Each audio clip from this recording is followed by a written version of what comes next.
Hello guys, welcome back to my channel. Hope आप सभी बढ़िया मज़ेदार होंगे। तो हमारा तो आ गया है लॉन्ग वीकेंड। हम चले हैं दशहरे की छुट्टी मनाने। तो चार छुट्टी हैं, सैटरडे, संडे और मंडे का है लिंक हॉलीडे। तो क्यों ना लिंक हॉलीडे लेके कहीं ना कहीं तो घूमा जाए यार, 4 दिन है। सो हमने प्लान किया है कि निकल जाते हैं हम पहाड़ों में। डेस्टिनेशन का नाम तो आपको गेस करना पड़ेगा।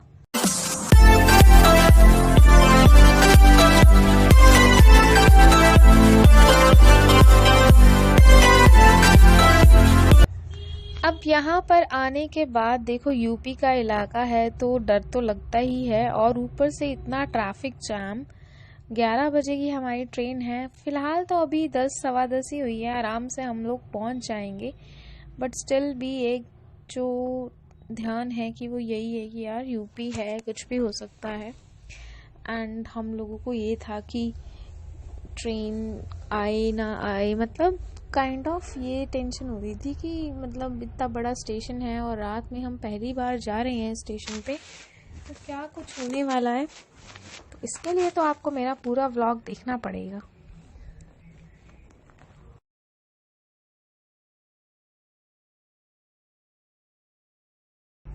पैदल यात्रा के लिए हम हैं तैयार। गाजियाबाद स्टेशन पर हम लोग पहुंच चुके हैं और यहाँ पर है चेकिंग, क्योंकि ये काफ़ी बड़ा स्टेशन बनने वाला है।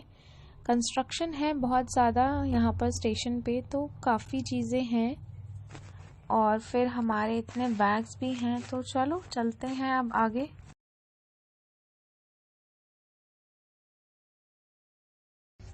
प्लानिंग हुई है बहुत जल्दी में और ज़ोरों शोरों से। जल्दी जल्दी पैकिंग करके हम पहुँच गए हैं यहाँ गाज़ियाबाद के स्टेशन पे, क्योंकि अगर दिल्ली से हमने जाना था ना, तो दिल्ली से तो हमें ट्रेन मिलती नहीं, क्योंकि हमने प्लानिंग इतनी ऑन द स्पॉट की है गाइस। थैंक गॉड की लिफ्ट तो है ही यार, नहीं तो इतने सारे बैग्स उठाओ और भागो भागो। पहले तो प्लेटफॉर्म ढूंढो और फिर उसके बाद अपने सामान का ठिकाना ढूंढो, फिर बैठने की जगह ढूंढो। हर चीज़ इतनी हैक्टिक लगती है ना कई बार तो। बट थैंक गॉड लिफ्ट है तो इजीली हो जाती हैं सारी चीज़ें, सब।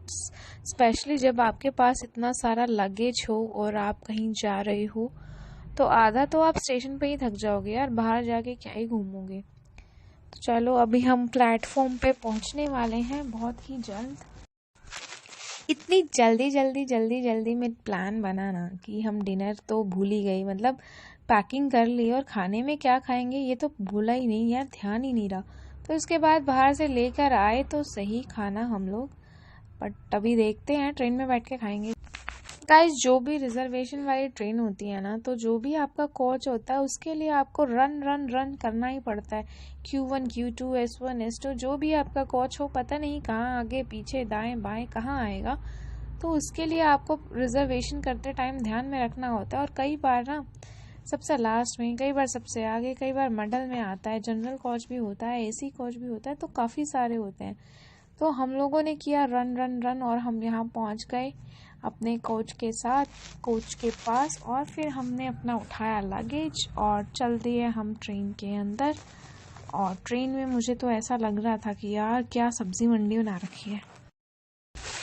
हमें मिला डिनर के लिए आलू का पराठा और ये आलू की सब्जी, तो खा ली हमने यार। और फिर हम सो गए, दबा के नींद आ रही थी। और फिर जब सुबह उठे तो नैनीताल था हमारा दिमाग, नैनीताल, दिल दिमाग नैनीताल में था। और इतनी ठंड लग रही थी कि अपनी भूल गई, इसके नीचे है।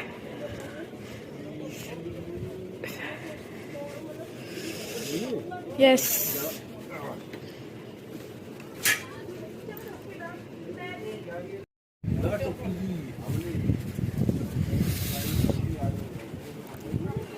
जाड्डा लग गया भाई चोरे ने। लगा ले टुप्पी। ठंड लग रही है।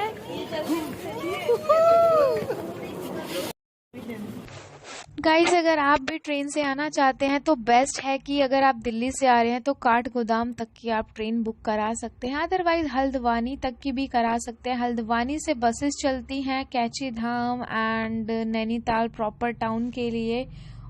देखो, आपको एक बेस्ट एडवाइस देती हूँ। अगर आप दिल्ली से नैनीताल ट्रेन में आना चाहते हैं तो स्लीपर वाली अपने तत्काल में बुक कर लो।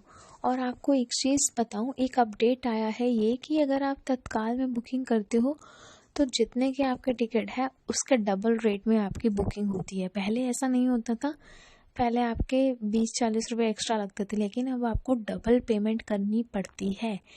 सो हमने भी यहाँ पे 400। देखो, अब आपके पास दो ऑप्शन है, या तो आप काठगोदाम या हल्द्वानी उतर के बस ले लो। गवर्नमेंट बस जो होती है उसमें आप जा सकते हो Kathgodam to Nainital, Haldwani to Nainital, Kathgodam to Kainchi Dham, और Haldwani to Kainchi Dham. That depends on you. तो गवर्नमेंट का रेट तो ऑलमोस्ट 150 के अराउंड है, लेकिन आपके पास ऑप्शन और भी है कि आप यहाँ पे एक प्राइवेट टैक्सी कर सकते हो जो कि 1000 रुपीज़ लेते हैं, और अगर आप शेयरिंग में करते हो तो 500 रुपीज़ में भी आपका काम चल सकता है। तो आई थिंक अगर हमारे पास लगेज ज़्यादा है तो हमें प्राइवेट टैक्सी ही कर लेनी चाहिए। सो हमने वही चूज़ किया क्योंकि हमारे पास लगेज भी था। अगर आप शेयर तो हल्की हल्की सुबह होने वाली है और हम पहुंचने वाले हैं नैनीताल में। तो ये गाड़ी वाले भैया आइटनरी शेयर कर रहे थे कि हमें ये 3 दिन के ट्रिप में क्या क्या कवर करना चाहिए। तो ही वाज सेइंग कि आज तो जाओ आप कैंची धाम और अपना स्कूटी पे सारा एक्सप्लोर करो।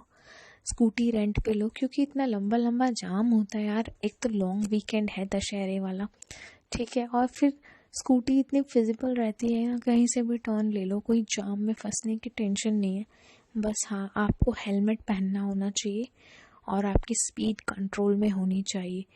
तो फर्स्ट डे तो ये बोल रहे थे कैंची धाम चले जाओ, घोड़ा खाल एंड चाय के बागान चले जाओ, एप्पल गार्डन चले जाओ। नेक्स्ट डे आप चले जाओ मुक्तेश्वर, और वहाँ पर एक और मंदिर था जिनका नाम इन्होंने बताया। और फिर इन्होंने बोला कि अगर आपके पास थर्ड डे भी है तो आप सतताल, नौताल। सो फाइनली 1.5 आवर्स के बाद हम पहुँच गए हैं नैनीताल। जो ये आपको वाइट वाइट दिख रहा है गाइस, ये बर्फ़ नहीं है, ये टीले बने हुए हैं। और ये जो पानी है ये भी ओके ओके, इसको कोई साफ़ नहीं करता है, ठीक है।